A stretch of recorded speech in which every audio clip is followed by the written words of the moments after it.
चलिए देखिए, आज जो आपका टॉपिक है वो आपको पढ़ना आज सबसे पहले, अब ग्रामर शुरू होने वाला है ब्रिटिश इंग्लिश, तो सबसे पहले आपको ये जानना है कि स्टेट या कंडीशन होता क्या है। पहले दो कॉलम बनाइए, create two columns. First of all you have to create two columns. In first column write down state और condition and in second column write down verb और एक्शन।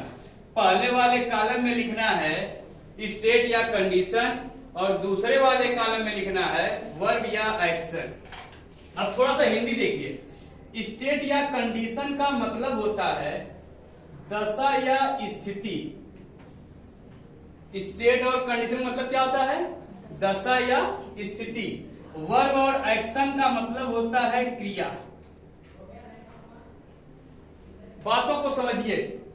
स्टेट, कंडीशन, वर्ब और action, दशा और स्थिति क्या है? जो आपका पोस्ट है वो दशा और स्थिति है। जैसे वह चोर है, चोर क्या है? चोर स्टेट या कंडीशन है। ठीक, मतलब जो भी आप हैं पोस्ट। जैसे मैं अध्यापक हूं तो अध्यापक स्टेट या कंडीशन है। आप क्या हैं? आप विद्यार्थी हैं तो आप क्या हैं? स्टेट या कंडीशन, दशा स्थिति में है। आपका कार्य क्या है? पढ़ना। विद्यार्थी का कार्य क्या है? पढ़ना। देखिए, क्रिया हो गई पढ़ना और जो आपकी पढ़ने वाले का जो पोस्ट है वो है विद्यार्थी। थोड़ा सा और अच्छा समझिए, भी समझ में आ जाएगा। अभी हिंदी बता रहे, फिर इंग्लिश बताएंगे। जो खेलता है उसे क्या बोलते हैं? खिलाड़ी। क्या बोलते हैं? खिलाड़ी क्या है? स्टेट या कंडीशन। क्या है? स्टेट या कंडीशन। अब बताओ खिलाड़ी का कार्य क्या है? खेलना। खेलना क्या है? वर्ब या एक्शन। समझ में आया? ठीक। नाचना। नाचना बताइए स्टेट या कंडीशन है कि वर्ब और एक्शन है? हाँ, वर्ब है। नाचना क्रिया है। जो नाचता है उसे क्या बोलते हैं? हिंदी में क्या बोलते हैं जो नाचता है? नायक। वो तो हीरो हो जाएगा। नचनिया कोई मत बोलना, नचनिया नहीं। नृतक। नृतक। अगर लड़की है तो नृतिका हो जाएगी। ठीक है, चल।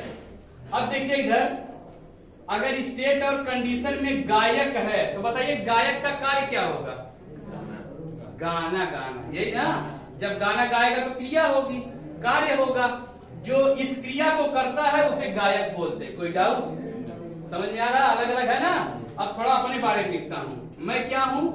अध्यापक। क्या हूं? अध्यापक। देखिए, अध्यापक का काम बताइए। पढ़ाना। देखिए, ये हो गया मेरी पोस्ट, ये मेरा पोस्ट है और ये मेरा कार्य है। मतलब समझिए, स्टेट और कंडीशन में जो आता है वो आपकी पोस्ट होती है और जो उसका कार्य है वो वर्ब और एक्शन में चला जाता है। कोई डाउट? कोई डाउट नहीं ना? इसको लिख लीजिए थोड़ा सा। इसको लिखते जाइए। स्टेट और कंडीशन की स्पेलिंग चेक कर लीजिएगा, थोड़ा स्पीड से लिखिए। और जब हम पढ़ा रहे हैं तो साथ में सब लोग लिखिए, रुकिए मत, लिखते रहिए, सुनते रहिए। हाँ, अब देखना क्या करना आपको।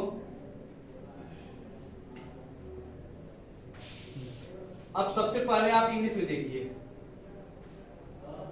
ये लिखा है टीच। क्या लिखा? टीच माने पढ़ाना। टीच माने पढ़ाना। ये बताइए ये वर्ब और एक्शन है कि स्टेट और कंडीशन है? वर्ब और एक्शन किस साइड होना चाहिए? उस साइड होना चाहिए। ये बताइए जो टीचिंग करता है उसे क्या बोलते हैं? टीचर बोलते हैं। क्या करते हैं? तो टीचर आपका हो गया स्टेट या कंडीशन, दशा और स्थिति हो गई। मैं किस दशा में हूं? अध्यापक की दशा में हूं, टीचर की दशा में हूं और मेरा कार्य क्या है? पढ़ाना। बोले तो टीच। ठीक है। प्ले माने खेलना।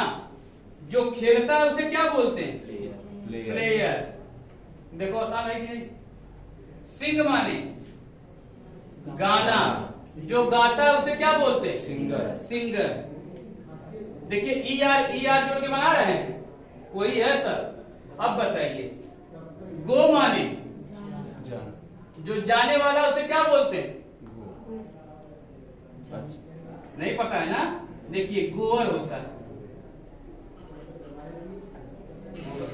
गोबर नहीं बोला जी, गोअर बोल रहा हूं। चलिए देखिए, गो माने होता है जाना, और जो जाने वाला है गो लिख के ई आर जोड़ देंगे, गोअर हो जाता है। सिंग माने गाना, ई आर जोड़ के सिंगर, प्ले माने खेलना, ई आर जोड़ के प्लेयर, उसी तरह से गो में ई आर जोड़ के गोअर बनाते हैं। अब देखिए COME कम माने आना, और आने वाले को क्या बोलते हैं? अरे ई लगा है, आर जोड़ दो, कमर हो जाएगा। कमर माने आने वाला, गोवर माने जाने वाला, ये नहीं बताया जाता है, आप जान लीजिए। ई आर जोड़ के ऐसे बनाते हैं। चलिए इतना लिख लीजिए। लीड माने LEAD, लीड माने नेतृत्व करना, नेतृत्व करना, ये लीड। और जो लीडिंग करता है ना उसे लीडर बोलते हैं। क्या बोलते हैं? लीडर का कार्य यही है। लीड हाँ ये लीड है, इधर लीडर है। लीडरशिप हो गया? चलिए ये बताओ, स्टेट या कंडीशन, वर्ब या एक्शन समझ में आया कि नहीं?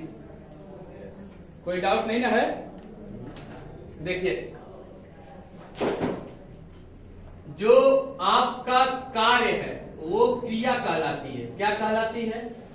क्रिया। ध्यान से सुनो, आप दोबारा रिपीट नहीं करेंगे। जो आपका कार्य है वो क्या कहलाती है? क्रिया। क्रिया को इंग्लिश में क्या बोलते हैं? वर्ब। इसका दूसरा नाम क्या है? एक्शन। एक्शन। मतलब जो कार्य आप करते हैं उसको क्रिया बोलते हैं, और क्रिया को इंग्लिश में वर्ब या एक्शन बोलते हैं। अब जो व्यक्ति इस कार्य को करता है वो स्टेट या कंडीशन हो जाता है। ठीक है? जैसे स्टेट या कंडीशन, मार्कर चल नहीं रहा क्या? देखो तो दिख रहा है कि नहीं? दिख रहा? सुनिए, स्टेट या कंडीशन, जो कार्य करने वाला है वो स्टेट या कंडीशन, और जो उसका कार्य है वो वर्ब या एक्शन। कोई डाउट? ये तो समझ में आ गया होगा। ठीक है? चल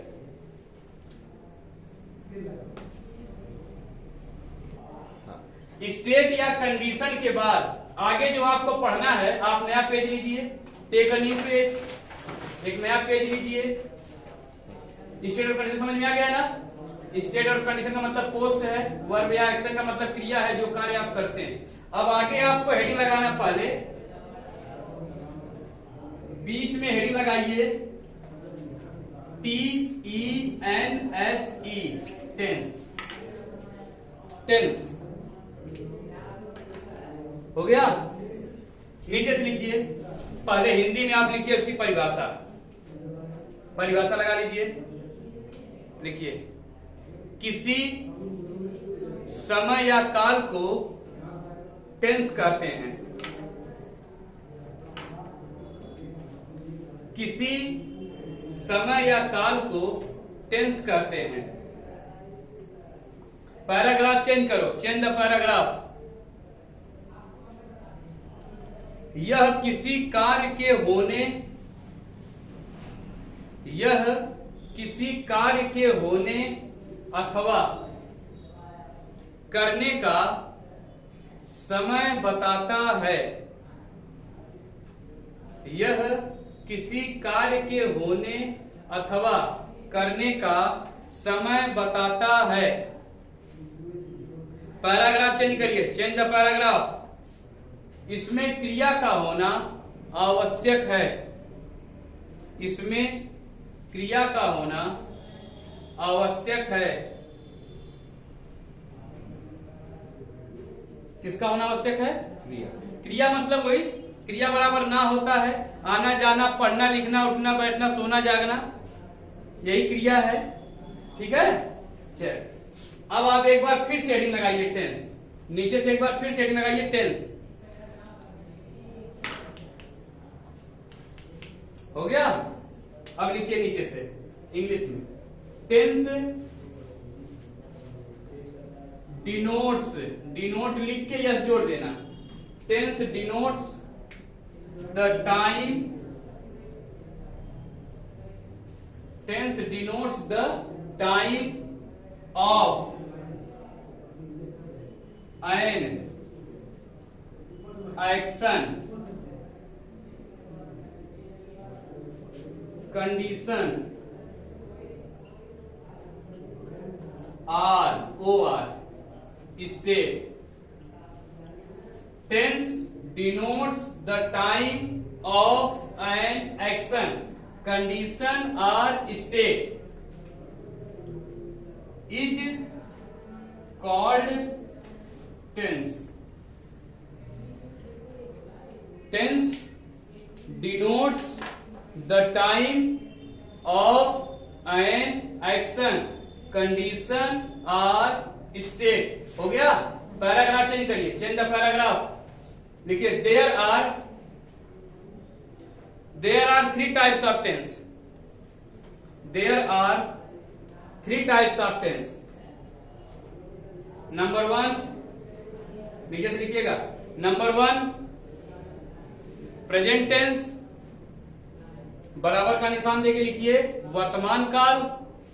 उसी के सामने बराबर का निशान देके वर्तमान काल. Number 2 past tense. बराबर का निशान देके भूतकाल.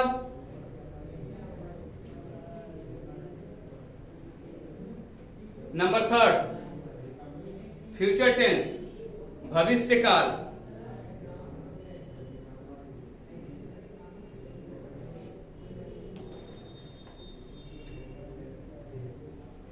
Present tense, past tense, future tense. कितने हैं? 3. तीनों के कितने कितने हैं? 4 भाग हैं. तो 4 तिहाई 12. टोटल कितने हो गए?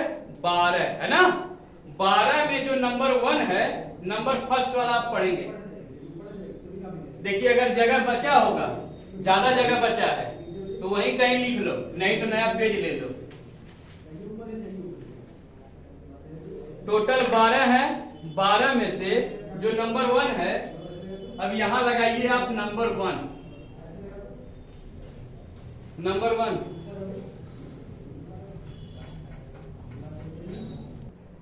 देखिए आप, ये पूरा टेंस जो हो गया 3 भाग हैं. Present, past, future. तीनों के 4 ये है ना.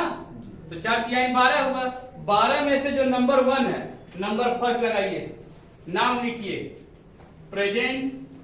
PRESENT INDEFINITE. उसके बाद tense. Present indefinite tense. अब समझिए थोड़ा. प्रेजेंट का मतलब होता है वर्तमान. एंड डेफिनिट का मतलब होता है अनिश्चित. और टेंस का मतलब होता है काल. वर्तमान, अनिश्चित, काल. और इसका इंग्लिश में क्या नाम है? Present indefinite tense. Clear? चलिए अब नीचे आ जाइए. लिखिए हेडिंग है पहचान. पहचान की इंग्लिश लिखिए आइडेंटिफाई. आप जानते ही होंगे. इंट्रोडक्शन लिख लीजिए INTRODUCTION. इंट्रोडक्शन. पहचान. प्रेजेंट इंडिफिनिट की पहचान क्या है, मतलब उसको पहचानने का तरीका क्या है, कैसे हम जानेंगे कि वो प्रेजेंट इंडिफिनिट ही है. ठीक. उसको पहचानने के देखो कितने तरीके हैं. अब नीचे से आइए, शुरू से लिखिएगा बिगिनिंग से. हाँ, क्योंकि इंग्लिश भी पीछे आएगी, इसलिए हिंदी दबा के लिखिएगा. लिखिए नंबर 1 पहला पहचान नॉर्मल, जो आप जानते हैं. ता है, ती है, ते है. ये पहली पहचान है. प्रेजेंट इंडिफिनिट चल रहा है, ध्यान रखना. दूसरा टेंस नहीं है, केवल पहला नंबर चल रहा है.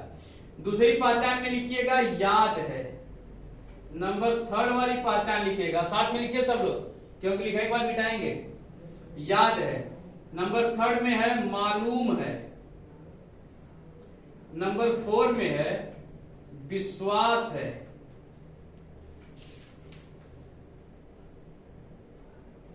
और नंबर 5 पे है आशा है, उम्मीद है. 1 2 3 4 5. नंबर 6 पे पहचान है सहमत हूं या है. नंबर 7 पहली पहचान हो गई ता है, ती है, ते है। इसकी दूसरी पहचान है याद है, उसके बाद मालूम है, विश्वास है, सहमत हूं, आशा है, उम्मीद है। फिर देखिए नंबर 7 पे लिखिए पास है। नंबर 8 पे लिखिएगा ना है ना पढ़ता है, पढ़ता मत लिख देना, पढ़ता है। नंबर 9 चाहिए, चाहता हूं, चाहिए या चाहता हूं। और उसके बाद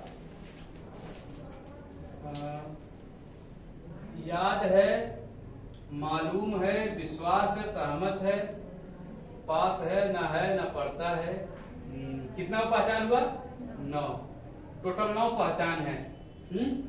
प्रेजेंट इंडिफिनिट को ये बताते हैं सभी।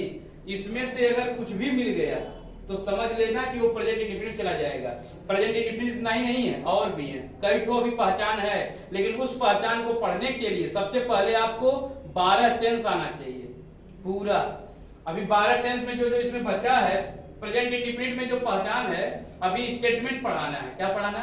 स्टेटमेंट, कथन। कोई व्यक्ति जो कह दिया वो प्रेजेंट इंडिफिनिट में आ जाएगा। जैसे विलियम शेक्सपियर ने क्या कहा, जॉन कीट ने क्या कहा, ठीक है। किसी मूवी वगैरह की जो कहानी स्क्रिप्ट लिखी जाती है इसी में लिखी जाती है, क्योंकि उसमें ना जो विलेन का रोल करता है वो रियल में थोड़ी मरता है, वो प्रेजेंट रहता है ना। धारावाहिक की जो कहानी लिखी जाती है सीरियल की, वो भी इसी में लिखी जाती है, ठीक है। तो प्रेजेंट इंडिफिनिट बहुत विस्तार है। अभी ये जानिए कि अभी आपको 9 पहचान पढ़ना है, 10वीं पहचान इसके आगे से शुरू होगी। सबसे पहले आपको कितना पहचान पढ़ना है? 9 में क्या क्या पढ़ना है?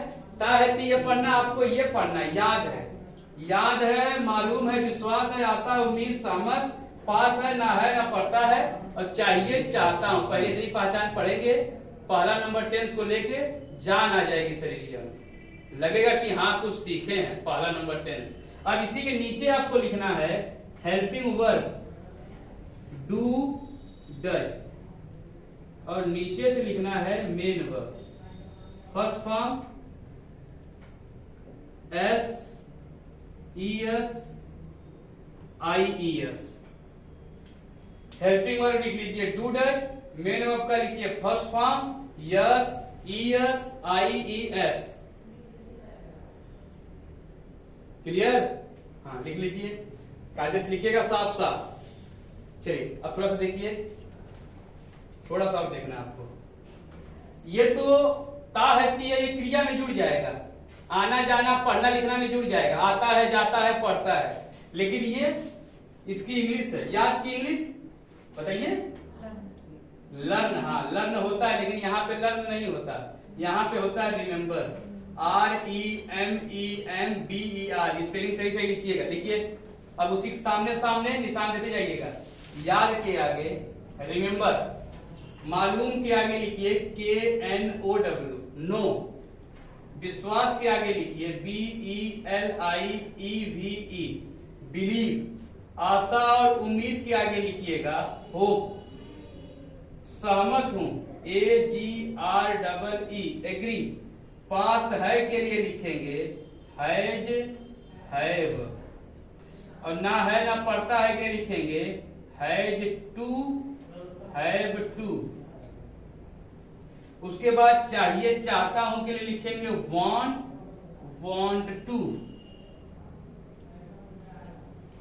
ये इसकी इंग्लिश है। कल पूछा क्या जाएगा आपसे, इंडिफिनिट की स्पेलिंग क्या है, इंडिफिनिट का मतलब क्या होता है हिंदी में, याद की इंग्लिश क्या है, उसकी स्पेलिंग क्या है, मालूम का, बिलीव की स्पेलिंग क्या है, आशा, उम्मीद, सहमत की, और पास है, ना पढ़ता, चाहिए, चाहता हूं। ठीक है, इतनी पहचान आपको याद करना है। ठीक है, अब क्या पढ़ाना है, अब देखिए आगे जो आपको पढ़ना है ये पढ़ना है। डू डज का प्रयोग कब होता है, कब नहीं होता है, कब फर्स्ट फॉर्म लगाते हैं, कब यस, ईएस, आईएस लगाते हैं। ठीक, ये आगे आपको पढ़ना है। यहां तक कोई डाउट? ये तो पहचान हुआ, अभी तो मेन फार्मूला अभी आगे बाकी है। हाँ, चलिए अब जो असली चीज है अब इसके बाद आप पढ़ेंगे।